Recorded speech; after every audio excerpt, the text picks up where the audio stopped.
And welcome back to my YouTube channel Ami Guru.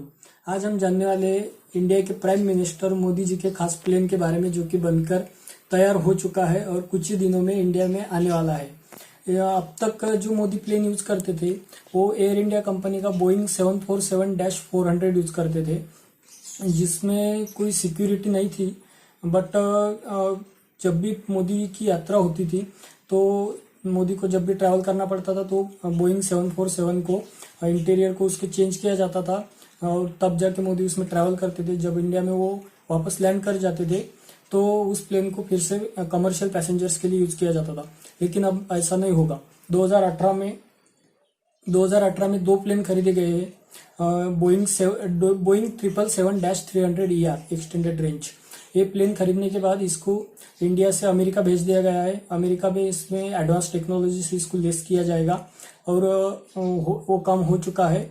If की team India से America के लिए चली गई है, जहाँ पे जांच करेगी इस प्लेन का और इसको इंडिया में वापस लेके आएगी। इस प्लेन में जो एडवांस टेक्नोलॉजी लगी है दोस्तों, वो है large aircraft infrared counter measure systems और स्पेशल प्रोटेक्शन सूट्स। इसके तहत अगर कोई एनिमी मिसाइल, ग्रेनेड या रॉकेट से हमला करता है इस प्लेन पे, तो ये उसको डिटेक्ट करेगा, ट्रैक करेगा और उस मिसाइल को डिस्ट्रैक्ट कर देगा। वो कहीं और जाके ब्लास्ट हो जाएगी। मतलब इस प्लेन को कोई भी उसका असर नहीं होगा। इसके अगर इंटीरियर की बात करें हम, तो इसमें प्राइवेट रूम है मोदी जी के लिए। उसी के साथ जो सिक्योरिटी मोदी जी के साथ ट्रैवल करेगी इस प्लेन में, उनके लिए खास रूम बनाया गया है। उसी के साथ ऑडियो वीडियो कॉन्फ्रेंस रूम है, जिसमें कि मोदी कॉन्फ्रेंस कर सकते हैं, वीडियो या ऑडियो, और इंडियन एयरफोर्स, इंडियन आर्मी या इंडियन नेवी को ऊपर से ही, हवा से ही कमांड दे सकते हैं। उसी के साथ इस प्लेन में मोदी जी मीटिंग भी कर सकते हैं। उसी के साथ अगर हम बात करें तो इस प्लेन में एक और रूम बनाया गया है जो कि ऑपरेशन थिएटर का काम करेगा। मेडिकल टीम इसी प्लेन में ट्रैवल करेगी। अगर कुछ मेडिकल इमरजेंसी आती है तो ऑपरेशन को भी अंजाम इसी प्लेन में दिया जा सकता है। इस प्लेन को जो चलाने वाले हैं, अब तक जो एयर इंडिया का प्लेन मोदी यूज करते थे उसको एयर इंडिया के पायलट्स चलाते थे। बट अभी इस जिम्मेदारी को, इस प्लेन की जिम्मेदारी को आईएफ को सौंपा गया है। आईएफ के कुछ सिलेक्टेड पायलट्स है जिनको अभी इंडिया में ट्रेनिंग दी जा रही है, जो कि इस प्लेन को चलाएंगे। इसमें 4 क्रू मेंबर्स रहेंगे, पायलट, को पायलट, इंजीनियर और नेविगेटर, जो इस प्लेन के ऑपरेशन को अंजाम देंगे। उसी के साथ इस प्लेन के अगर एक्सटीरियर की बात करें तो जैसा कि आप इमेज में देख रहे होंगे, इस प्लेन में भारत लिखा है हिंदी फॉन्ट में और इंडिया लिखा है इंग्लिश फॉन्ट में इसके फ्यूजलाज पे। और उसी के साथ भारत का जो ध्वज है, तिरंगा, उसकी जो कलर की स्ट्रिप्स है वो इसके फ्यूजलाज के लेंथ वाइज आपको दिखेगी।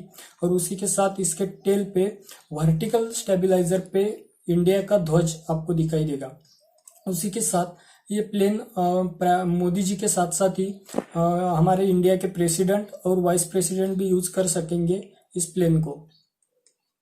इस प्लेन के फ्यूल कैपेसिटी की बात करें तो इस प्लेन में एक साथ 143.2 टन ऑफ फ्यूल ले जाने की क्षमता इस प्लेन की है।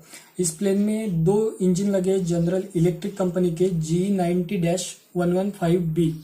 ये 2 इंजन 1,15,300 पाउंड्स ऑफ थ्रस्ट एक इंजन क्रिएट कर सकेगा।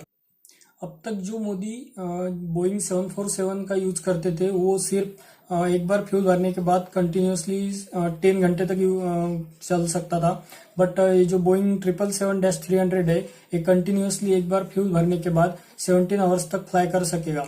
इसकी और एक खासियत है दोस्तों कि ये प्लेन हवा में ही ईंधन भर सकेगा जब भी इसको गरज पड़ती है तो। उसी के साथ ये प्लेन 43,000 फीट के ऊपर उड़ सकेगा -60 डिग्री सेल्सियस टेम्परेचर पे। तो दोस्तों आज के लिए बस इतना ही। आपको ये वीडियो कैसी लगी कमेंट कीजिए, लाइक कीजिए, शेयर कीजिए और मेरे चैनल के आने वाले अगले वीडियोस को देखने के लिए चैनल को सब्सक्राइब कीजिए और बेल आइकॉन को प्रेस करना ना भूलिए। Thank you.